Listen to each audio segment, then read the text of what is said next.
Hello health champions. Today we're going to talk about the number one absolute easiest way to burn fat. And if we want to understand how to burn fat, we need to understand how does the body end up with fat in the first place.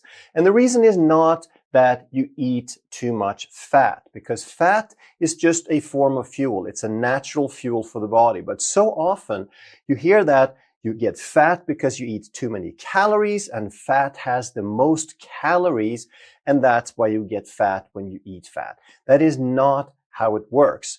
It is the excess energy from any type of food. And here's how that works. When your body needs some resources, then you get something called hunger.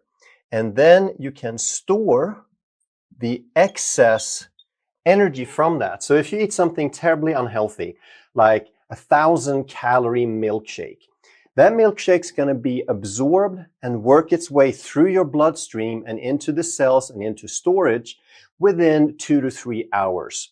And if it's 1,000 calories, but during those 2 to 3 hours, you only use up 200 or 300 calories, then you're going to have to store about 700 to 800 calories. And that's what you do with the storage. So then you would have some extra. And again, milkshake is not your best example. I did that kind of as an extreme just to illustrate something. But it's very practical to store excess energy, because then when you don't have food and you go without, that's called fasting, now you can burn that extra energy. So it's a constant back and forth. You have hunger, you eat something, you store the excess, and then when you go without, you can burn that. It's a beautiful system, and it's worked for as long as any living thing has existed on the planet. And the reason we store it as fat is that fat is the most effective way to store excess energy. It's where we can store the most energy without weighing hundreds and hundreds or even thousands of pounds, and have enough energy to last us for weeks or even months if we were to go without food.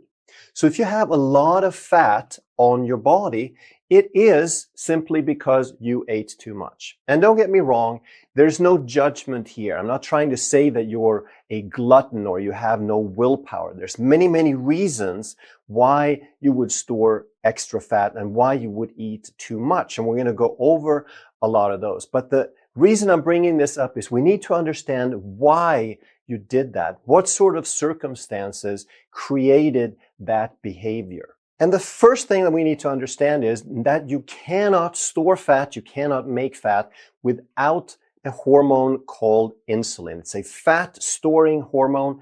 If you couldn't make it, you can't get fat. So that's what happens with type 1 diabetics. They can't make insulin, and therefore, even though their blood sugar is through the roof, they do not gain weight, and they actually starve to death in some cases. So we need to understand the difference between having energy in the bloodstream and having energy in the cell. So after you eat something, then you absorb food and glucose into the bloodstream. And this is the bloodstream here. But over here is the cell, and the cell is where all your metabolic activity takes place, or the vast majority. That's where your body manufactures things. That's where you make energy and so forth. You make tissues and proteins, and that are going to become body parts. So this glucose needs to get into that cell, but it can't do that without insulin. So insulin is the key that opens up that gateway. And like I said, with type 1 diabetics, they don't have that insulin unless we can inject it. So before we had insulin to inject, then a lot of type 1 diabetics, or basically all of them, would die. They could make it for a while with certain diets, but they could not survive in the long run without that insulin, because you need to get the energy from the bloodstream into the cell. And if you are a diabetic, if you are insulin resistant, if you watch some of my videos, you've heard a lot about insulin. So it's easy to start thinking that insulin is some evil, some bad substance that we need to fight. But it's not insulin that is evil. It's not bad. It's absolutely necessary for life. And we just need to get it in the right balance. And it would never become a problem as long as we live in balance with nature. As long as we do what all the other animals on the planet do, which is they eat food from the planet in its original form. They eat it the way they find it. And the second thing is that they move to get the food. They move a lot. They move all day long. And that's the purpose of movement. That's why animals can move, so that they can go and find food. There are living things that don't move. They're called plants. And they have roots that they can extract the energy and the nutrients and the water and the resources from the soil. But if you don't have roots, then you need to be moving. And unfortunately, we have a lifestyle today where we can get food without moving, and that's a problem. So then we need to understand how that affects us and what we can do instead. So as long as we eat food from the planet in its original form and we move to get it, now there's a natural regulation, the balance between eating and fasting, the balance between hunger and satiety. There's a beautiful system in the body that is so sensitive and tells us exactly how much we need to eat and when we're done. But when we start breaking those rules, when we move outside of that natural lifestyle and we start eating unnatural foods, now we bypass this beautiful system. We bypass that regulation and we change those set points and we get what's called dysregulation. And this is where we can't tell when we're hungry. We eat for the wrong reasons. We eat too much and we don't have those natural boundaries. So normally that balance helps us survive. This whole system is there for survival, but when we bypass it, now we create something that's counterproductive, that acts opposite to that survival, and we could call that counter survival. So when we talk about natural and unnatural regulation and natural foods, then what is that compared to? We need to have a reference.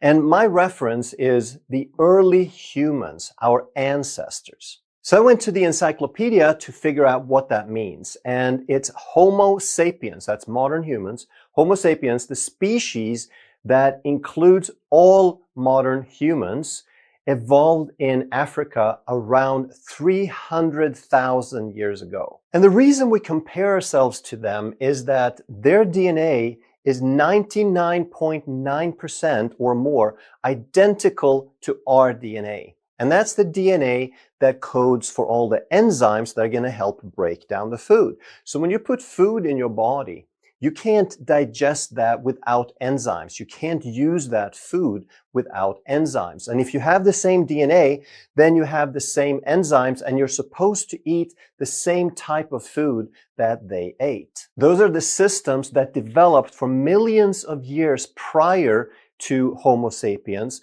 and that have stayed the same for about 300,000 years. So what does that mean in terms of tolerating modern food? Well, any food introduced in the last 300,000 years that they did not have is basically an experiment. We don't know. It's possible that we could tolerate it, that it could even be good for us, but it's not very likely because these changes occur so slowly. And 300,000 years is thousands of generations, and most of this modern food has been introduced in the last 2 or 3 generations. So when we start living differently than what our DNA is asking for, what our DNA is designed for and accustomed to, that's when we get this dysregulation, this lack of balance. And there's 2 main causes for that. And the first one is the timing of food. Are we eating more frequently or less often than our ancestors? And it's the type of food. So let's talk about the first one. The natural patterns for how often we should eat is that our ancestors were hunter-gatherers. And they could go around and they could pick some things. They could pick some berries, some nuts, and whatever edible plants that they could find. But for the most part, the vast majority of their calories probably came from hunting. So that means they did not eat very often. And Here as an example, I've just put in 2 meals a day and what might happen to their blood sugar. But maybe they just ate once a day, or maybe they grazed a little bit and then every other day they had a huge meal when they slaughtered a woolly mammoth or something. We don't know for sure, but one thing is fairly certain: they did not wake up to breakfast and they did not have snacks throughout the day. And they were probably very metabolically healthy, which means that their blood sugar stayed in a very narrow range, probably somewhere between 80 and 120, possibly even a good bit lower, like maybe 65 to 100 or 110 or something. But they didn't have these huge spikes of blood sugar that we have today. So if we compare that with what we do today, I'm going to call that an unnatural pattern. And that's when, if we look at the starting point as midnight, we sleep for several hours, but then as soon as we get up, we have breakfast, whether that's at 6 o'clock or 8 o'clock. And for a lot of people, for most people probably, it doesn't pass very many hours. So maybe a couple of hours we have a mid-morning snack before lunch, and then an afternoon snack before dinner, and then an evening snack. So we eat throughout the day, and we're told to eat throughout the day because we believe that blood sugar is what gives us energy and that carbohydrate gives us energy, which is a fallacy. Your body is made to store energy and then to slowly retrieve that energy from a few meals. And when we do that, then we have something called insulin, like I said. So every time that you eat something and your blood sugar goes up, we're going to release a little bit of insulin to bring that food stuff, the glucose from the bloodstream into the cell. But if we have very slow and very few blood sugar swings, then we're going to have very few and very slight insulin swings as well. And they're going to be triggered by the food, so they're going to be just a little bit behind the glucose curve. And then in between the meals, assuming that we had 2 meals in a day, then it's going to go down, but it's not going to go all the way down to the baseline because insulin takes a while to get back. But overall, by eating whole foods and few meals, they never leave that average baseline. They have slight fluctuations, but they still stay metabolically healthy at a very low and balanced amount of insulin. But now if we look at the modern way of eating, where we have large blood sugar spikes many times a day, then the corresponding insulin spikes are going to be very large and very frequent also. And the biggest problem here is that over time, if we have our insulin spikes so frequent, then insulin is never really allowed to drop. So for most of the day, we have an elevated level of insulin. And what's going to happen now is that over time, insulin baselines are going to go up. And this is what creates insulin resistance. So instead of having a level of maybe 3, now over time, 5, 10, 15 years later, our baseline, it never goes below maybe 15.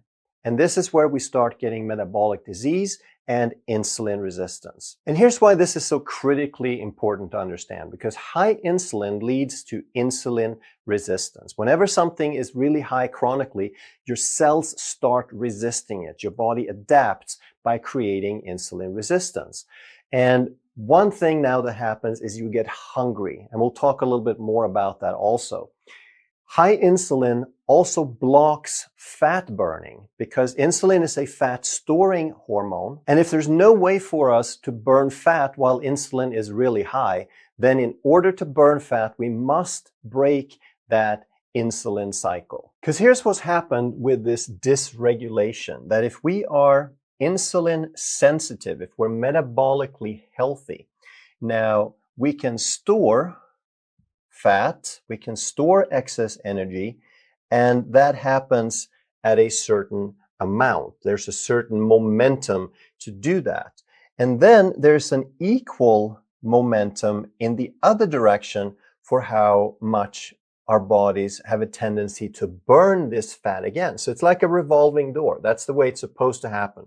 We eat, we store some, and then we burn it, and we're back to square one. But if we drive insulin up over time and we become insulin resistant, now this tendency to store is many, many times higher. And our tendency to burn is almost non-existent. Because remember, we cannot burn fat.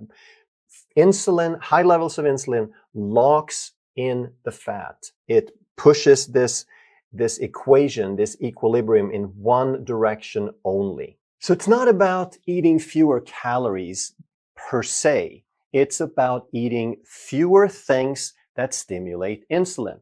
So we drop carbs because fat has a very, very slight insulin response. If you can see that tiny, tiny area, you might have to zoom in. Because if we compare by numbers, then fat, the insulin response of fat is in single digits.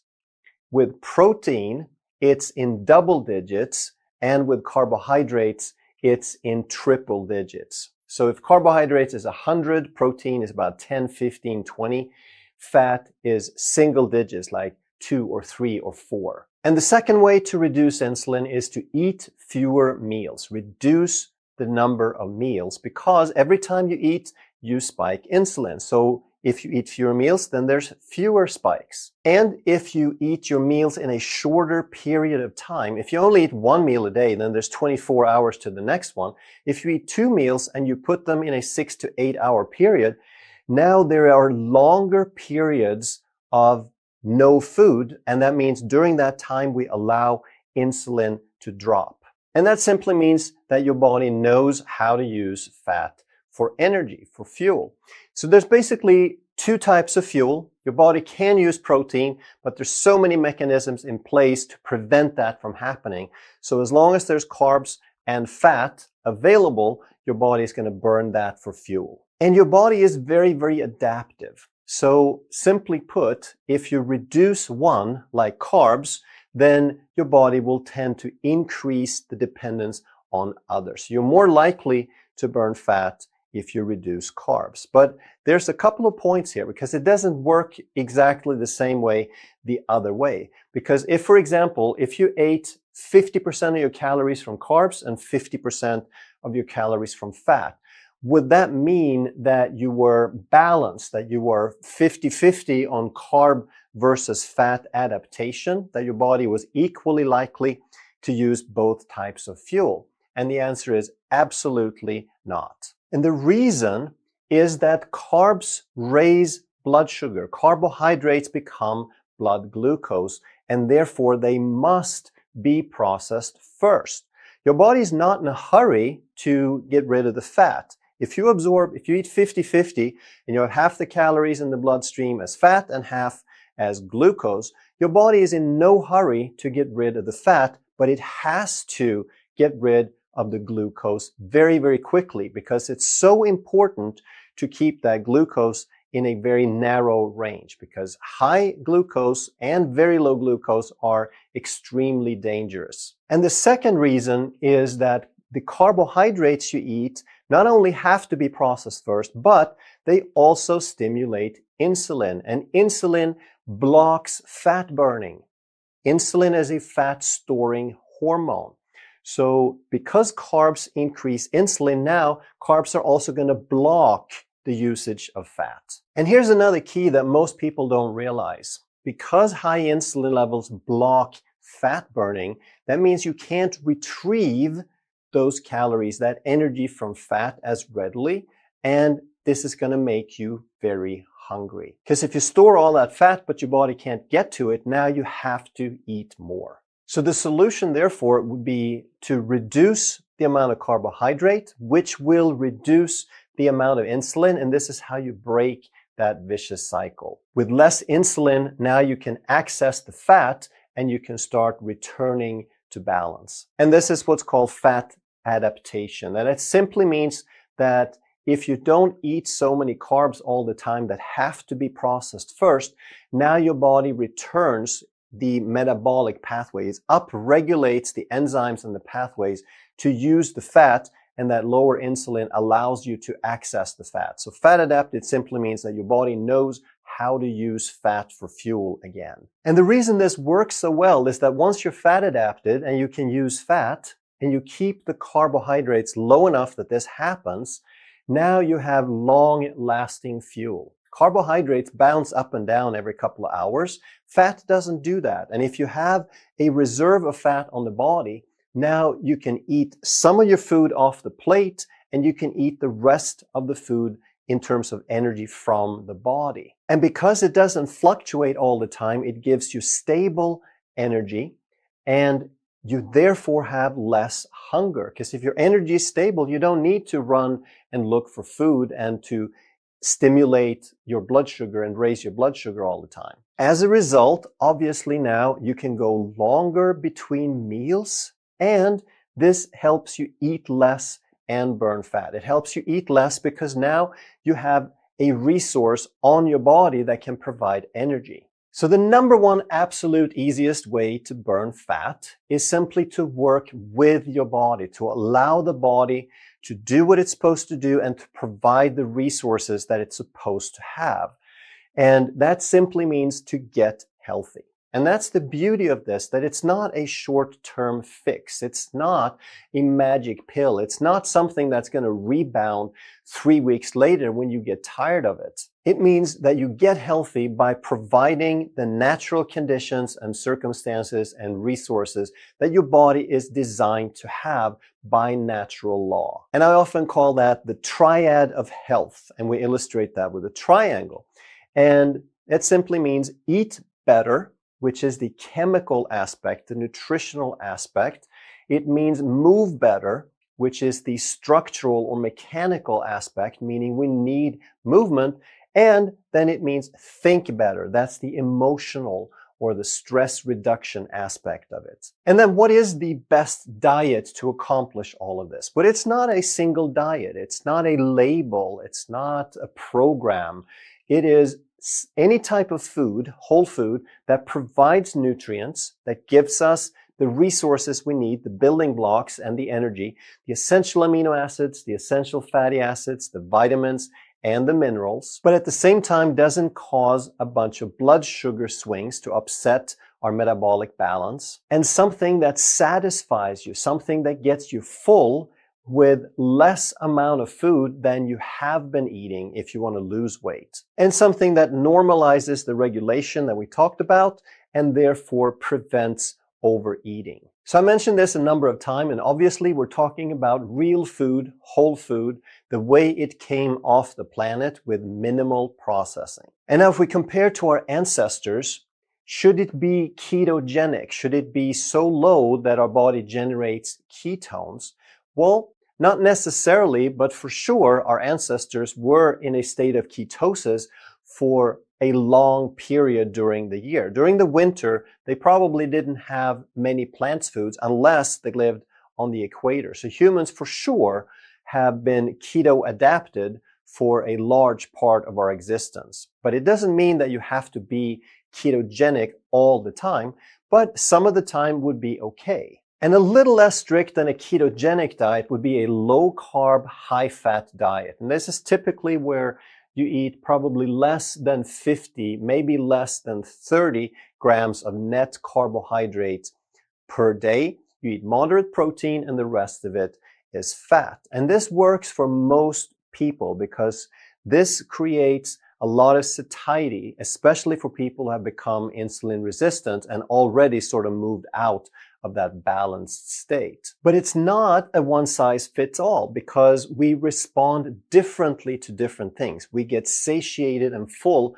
from different things. So don't feel like you have to just try one thing and that's it, because some people respond better to moderate amount of carbs, and they might eat 70, 80, up to 100 grams of carbs, and that might work better for them. But the majority, I believe, from what I get reported back, testimonials, etc., low carb, high fat seems to work the best for most. But if that doesn't seem to work for you, try different things. But something we know for sure that our ancestors did not have is they did not get 65% of their calories from carbohydrates. That means you eat 250, 300, 400 grams of carbohydrate. And that means that you have to eat typically a lot of grain and a lot of processed foods. And our ancestors had none of that. Now, I know some of you are thinking that you thought this video was the number one absolute easiest way, and you thought that you were going to get something super easy, and you're thinking, this doesn't sound all that easy. That seems like a lot of work for a long time. I have to change a lot of things. Well, that's just the thing. Whatever you've been doing, if it's not working, you have to change it. And there is no magic bullet. There is no quick fix, because there is something called natural law. It's like gravity. It's there whether you want it or not. Our bodies respond to natural law. There are principles and mechanisms built in that have been ingrained for hundreds of thousands of years. And if we start breaking those rules, then there are consequences. But it's not as complicated as people think. It's just step by step learning to eat the foods that work and doing simple things in your lifestyle that aligns more with what your body wants. And it does not mean that you have to eat sawdust and boring things. You can have meat, fish, poultry, wild game, etc. You could have leafy greens, you could have non-starchy vegetables, you can have tubers, and you can have a lot of these. You can have nuts and seeds, and you can cook these things with butter and olive oil. You do not have to be afraid of fat either. What you need to start moving away from, though, are the unnatural foods, or non-foods, as I like to call them, because they're not food. We talk about them as food. We call it fast food, but it isn't food. It's destroyed garbage. And with white flour, sugar, and seed oil in it, they have nothing that your body needs, but they upset your metabolic health. They upset your equilibrium and cause overeating. And virtually all processed foods and packaged foods are going to be based primarily on white flour, sugar, and seed oils. So now if we compare to our ancestors, what our DNA is designed for, 100% of what they ate came from this group because there was nothing else. They didn't even have the option. So that's how I like to think about it a lot of times, that this stuff doesn't exist to me because our ancestors didn't have it. They couldn't miss it. They couldn't have a longing for something that never existed. But today, as much as 60 to 70% of our calories come from this category that has nothing that the body needs. And then there's a couple of things in a category I call questionable, because what I've described up here is basically a paleo diet, a caveman diet, the ancestral diet. And I think that's a great starting point, but I'm not a stickler. I don't think that you have to be a purist and that there is no possibility of any other food not being okay for us. So legumes and dairy are a couple of things that some people need to stay away from, but for others it could be okay. And legumes are things like peas and black beans and other forms of beans as well. And our ancestors didn't have them, but there are cultures who have done extremely well with them for hundreds of years. And in terms of microbiome health and different types of fiber, there are beans that provide a tremendous benefit in terms of being, as long as you can tolerate them. If you don't have the biome to tolerate them, then you need to make very slow changes. So I think beans can be okay.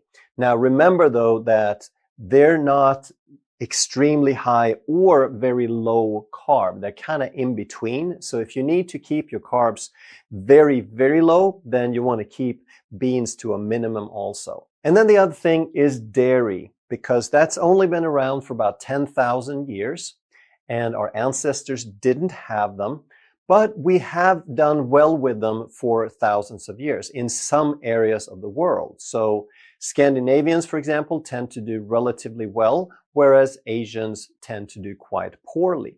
But there's a difference also between different types of dairy. So if you eat it, I would strongly recommend that you eat it either raw or fermented. The problem for most people come from the pasteurized and the low-fat versions, the skim milk that has been pasteurized. That creates the biggest amount of problems. But if you eat yogurt or kefir, or if you eat raw milk, then those are generally very well tolerated. And I want to compare a couple more things to our ancestors. And one thing, of course, is that they moved a lot. They moved constantly throughout the day. They took a lot of steps, which was aerobic activity, meaning very low intensity. You're not huffing and puffing, and you are burning primarily fat with that aerobic activity. And a lot of people ask, how many steps should you take? And there's a lot of step counters that people have on their phones and on their watches. And some people aim for 10,000. That's a number we hear a lot. And I think that's a great number if you can get to it. It's a whole lot better than 500 steps. But our ancestors and most animals that move to get their food probably get in the neighborhood of 30,000 steps a day. Now, it doesn't mean that you have to do that, but just realize our ancestors moved a lot. And then they also performed something called very brief periods of high intensity interval training. And of course, they didn't call it that. That's a modern concept. But if you're a hunter, then there's going to be brief periods where you do an intense burst of movement, like a sprint, running after something, or maybe running away for something. So that's part of our normal movement pattern. But we also need to understand that high intensity is very stressful, but it's a very short-term stress that is a good contrast for the body. When we experience high stress and then we get to relax after, that's very healthy because it helps the body stay sharp and it helps the body adapt. In contrast, we have what's called chronic stress. We don't have these high ups and downs. We have a little bit of stress all the time. And that does several things to the body. For one thing, it tends to break us down in so many ways. It raises blood sugar, it breaks down immunity, it breaks down tissues. But one more thing that it does is it reduces the amount of hydrochloric acid. So our digestive systems don't work as well when we have chronic stress. So one thing that you can try to compensate is called apple cider vinegar. It's a very, very nice tool. It's incredibly inexpensive. You take a tablespoon or two every day. You could take it in the morning. You can take it before a meal. And that's going to help replace that acidity in your stomach that is reduced by that chronic stress. And another thing that you might want to try is some kind of stress management, like breathing exercises or meditation, whatever you want to call it. It's just a way of getting away from that chronic stress, of breaking that pattern where your thoughts won't stop and you always feel like you're under pressure. Another thing you have probably noticed is that as long as you stay active, as long as you do something, if you're out hiking or if you're super busy with something that you're focused on, then you tend to not be so hungry. But if you're just kind of going through the motions and you're sitting at your desk or you're sitting around and you're bored, then you tend to develop cravings. You tend to want to eat something just to have something to do. And once we get used to it, humans have a tendency to always want to sip on something or bite on something or snack on something. So a lot of that is just a habit from being bored. So the more active you can stay, the better. But if you can't do that and you feel this need to eat, now you can do things like coffee and tea, because that still gives you something to sip on, but it's not going to change your metabolism. It's not going to change your insulin or your blood sugar. And if you feel like you really need something, you can try about a teaspoon of MCT oil, medium chain triglycerides, because they're a source of fast energy, but they doesn't raise blood sugar. It's a short chain fat that gets absorbed and metabolized differently, so it can give you that little energy burst without really messing with anything. And one more thing to understand is about electrolytes and insulin resistance, that your ancestors were never insulin resistant. It wasn't possible with their lifestyle. But if you have been insulin resistant and you start correcting it, now your insulin levels are going to drop. And when insulin was too high, then you tended to reabsorb too much sodium and electrolytes. And that's where we get the high blood pressure with insulin resistance. But once you start correcting it and insulin drops, now you're going to lose some electrolytes that were sort of artificially maintained in the body. So for a period of time, you're going to be losing electrolytes. And in the long run, it's a good thing because your blood pressure is going to go down, but before the body has a chance to find that balance again, you might be missing some electrolytes and you might have some symptoms like lightheadedness or nausea or fatigue or brain fog. So during the time that you're fixing this problem, you probably want to supplement with some electrolytes, especially if you do a longer fast, like over 24 hours. Now you want to double up on those electrolytes because you're not getting any through the food and your insulin is dropping even faster because you're fasting. And I created a product called Ulite. That's an electrolyte powder specifically for that purpose to help support fasting, but it's a good product for everyday usage as well. And I'll put a link down below if you want to check it out. If you enjoyed this video, you're going to love that one. And if you truly want to master health by understanding how the body really works, make sure you subscribe, hit that bell, and turn on all the notifications so you never miss a life-saving video.